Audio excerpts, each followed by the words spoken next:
Assalamualaikum warahmatullahi wabarakatuh. Perkenalkan, kami kelompok yang beranggotakan 1. Masita Isni dengan NIM 21000330015. Kedua, Gunotis Fauziyah dengan NIM 2200330002. Yang ketiga, ada Ragil Kartika Jati dengan NIM 2200330055. Dan yang terakhir ada Dina Hafizahak dengan NIM 2200330056. Di sini kami akan memenuhi tugas dari mata kuliah Teknologi Daging dan kami memilih tema yaitu pengolahan daging dengan produk fermentasi.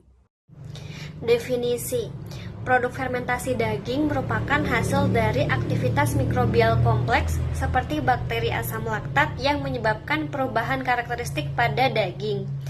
Proses fermentasi daging juga dapat menghasilkan produk pangan fungsional. Daging yang biasa digunakan yaitu daging ternak seperti sapi, kerbau, dan babi. Proses fermentasi daging juga dapat mempersingkat waktu memasak.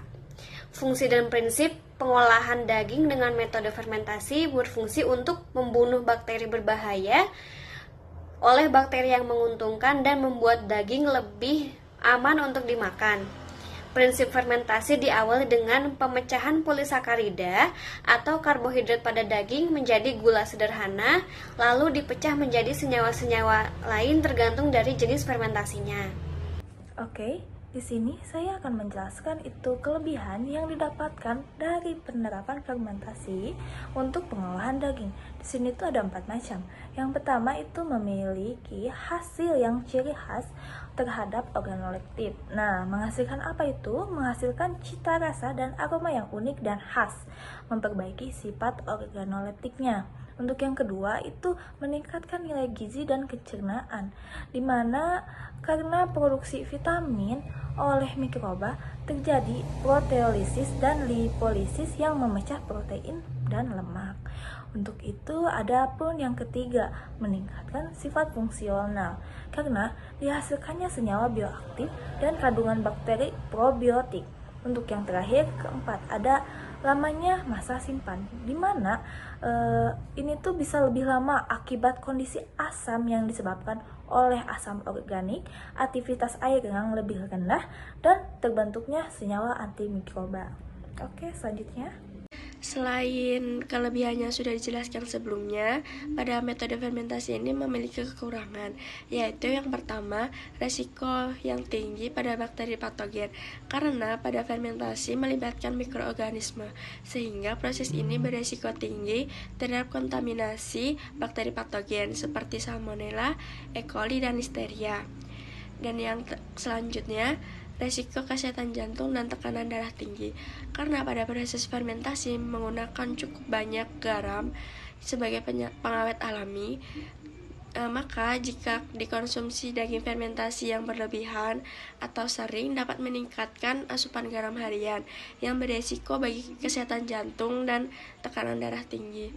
Dan yang terakhir, terdapat resiko kanker, karena pada fermentasi menggunakan nitrat dan nitrit yang ditambahkan ke dalam daging olahan untuk mencegah bakteri berbahaya, menambah rasa asin, dan meningkatkan penampilan daging yang menarik. Namun, nitrit dapat berubah menjadi senyawa N-nitroso yang berbahaya, seperti nitrosam yang berkaitan pada penyakit kanker. Yang kelima adalah contoh. Di sini kami memilih 2 contoh. Yang pertama adalah urutan, semacam sosis yang merupakan makanan tradisional Bali yang berasal dari daging dan juga lemak babi. Proses fermentasi ini mengandalkan bakteri asam laktat pada sosis yang sebagian besar berasal dari genus Lactobacillus dan Pediococcus. Proses fermentasi dari urutan ini yaitu daging dan lemak dicampur dengan rempah-rempah dan garam, kemudian dikemas dalam selongsong usus babi dan dijemur di bawah sinar matahari selama 3-5 hari. Lalu disimpan dengan suhu ruang sehingga akan berlangsung proses fermentasi spontan. Yang kedua adalah pepperoni atau daging yang kaya akan bumbu yang terfermentasi, sosis kering yang terbuat dari daging babi ataupun campuran daging babi dan juga daging sapi. Fermentasi dilakukan dengan menambahkan kultur starter ke dalam campuran berupa Pediococcus pentosaceus, Pediococcus acidilactici, atau Lactobacillus plantarum. Proses fermentasi ini dilakukan dengan menambahkan kultur starter dengan campuran, kemudian dimasukkan ke dalam wadah plastik panjang, kemudian diinkubasi dengan suhu 85-110 derajat Fahrenheit sampai pH-nya itu turun sekitar 5.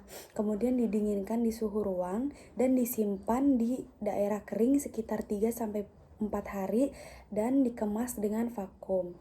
Sekian yang dapat kelompok kami presentasikan. Apabila ada salah kata, kami memohon maaf. Terima kasih. Wassalamualaikum warahmatullahi wabarakatuh.